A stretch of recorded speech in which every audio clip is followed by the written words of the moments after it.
네, 장관님 오랜만입니다. 안녕하세요. 예, 예.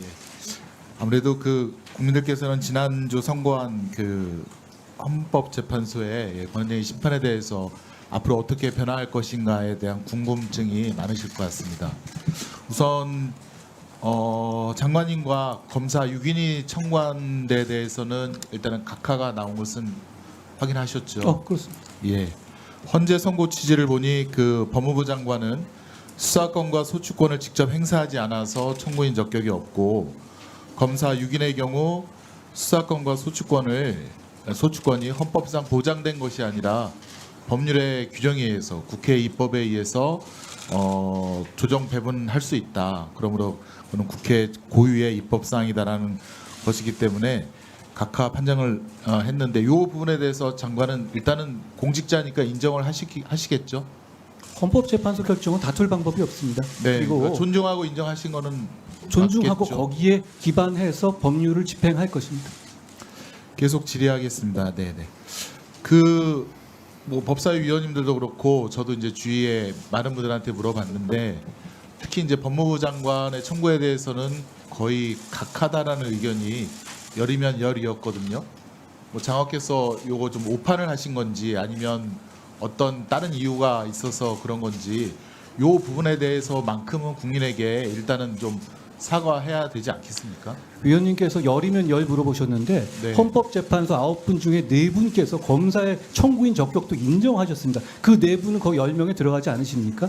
저는 지금 이렇게 입법권 과정에서 위장탈당 같은 위헌 위법이 명확하게 지정된 상황에서 사과는 제가 할 것이 아니라 이번 밀어붙이신 민주당 자, 위원들께서 지금 하셔야 된다고 생각합니다. 잠깐 요 지금 법무부 장관과 검사 6인의 청구에 대해서 물어보는 건데요. 그럼 어쨌건 이거는 네 분의 헌법재판소 재판관께서 하셨는데 그분들의 사과할 의견은 중요하지 의향이 않습니다. 없다라는 말씀인 거죠.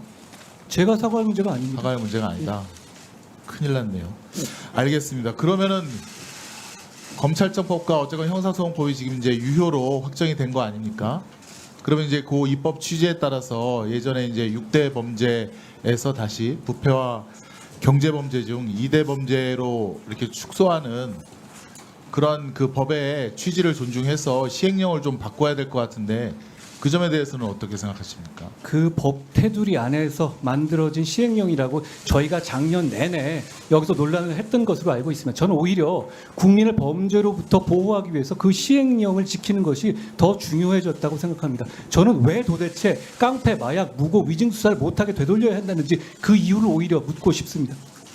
법무부가 원래 재헌국회 때부터 그 검사들에 대해서 재헌국회 의원님들이 예정했던 인권보장기관으로서의 그 기능에 다시 한번 충실하고, 수사는 지금 경찰이라든가 공수처라든가 뭐 15만이라든가 그런 조직들이 있기, 또 수사팀들이 있기 때문에 그건 가장 일선에서 국민들로부터 범죄로부터 예방하는 것이 이제 경찰 조직이고, 검찰은 그 수사가 잘 되었는지 또 수사를 받는 국민이나 그런 입장에서 기본권을 존중해주는 역할로 다시 시행령을 갖다가 돌리는 그런 조치를 취하는 게 마땅하지 않겠습니까? 왜 제가 말씀드린 깡패, 위증, 무고 이런 거 왜 지금까지 다시 살아나고 있는데 이걸 왜 하지 말아야 되는지 저한테 설명해 줄 수 있겠습니까? 국민들께서 그걸 바라고 계신가요?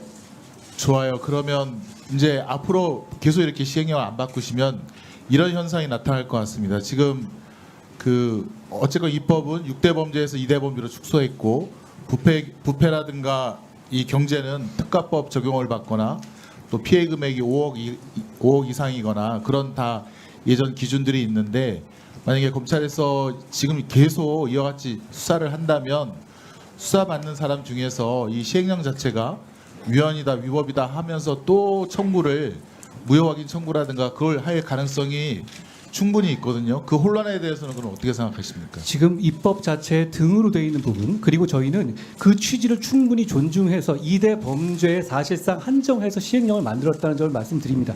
그리고 그 부분에 대해서 지금 어떤 청구가 있는 것은 그러니까 아니고요. 그 뜻은 아까 그 이미 여러 번 기자분들 앞에서 서로 브리핑한 거랑 계속 같은 말씀을 하시는데, 수사받는 사람 입장에서는 이 분명히 입법의 취지는 검찰의 수사권 범위를 축소하고 그다음에 인권보장의 역할을 하는 것이기 때문에 나는 수사권이 없는 검사로부터 수사를 받았다라고 하는 이의 신청이라든가 위법 무효 확인 같은 게 분명히 들어올 거란 말입니다. 예. 그때도 또 지금 재판으로 해결하시겠습니까? 예, 지금 검수안박법 자체가 형사사법에 아주 혁명적 변화를 갖고 오는 법안 변화거든요.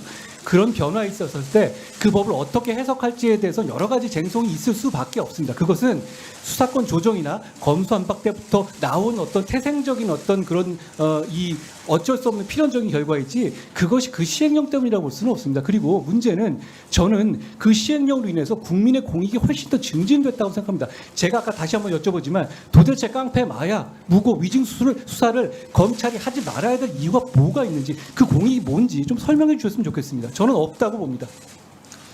우리 이제 장관님이 참 아직까지도 그 다른 사람의 의견을 듣지 않는 것에 대해서 저도 굉장히 답답한데요.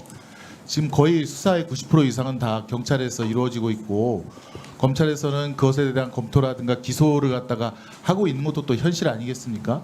그건 알고 계시잖아요. 위증이나 무고 수사가 200 몇십만 경찰에서 건 중에 이루어지나요? 아니 200 몇십만 건 아니 위증이나 무고 수사가 경찰에서 구조적으로 가능합니까? 위증 무고를 완전히 막은 건 아니지 않습니까?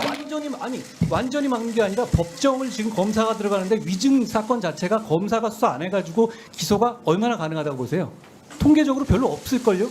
당연하지 않겠습니까? 법원 출신이니까 더 잘 아시지 않습니까? 자, 위증이나 무고는 검찰 단계에서 드러나는 부분입니다. 그렇죠? 그런데 그 부분에 대해서 국민에서 위증이나 무고로 인한 여러 가지 피해가 많거든요. 그 부분을 해소하기 위해서 검찰이 수사에 나서는 것 어떤 공익의 문제가 있습니까? 공익이 훨씬 증진되고 있죠. 게다가 최근에 저희가 시행령 개정으로 이 부분이 완전히 개선되고 있는 추세가 통계적으로 보이고 있죠. 깡패 마약 잡고 있고요.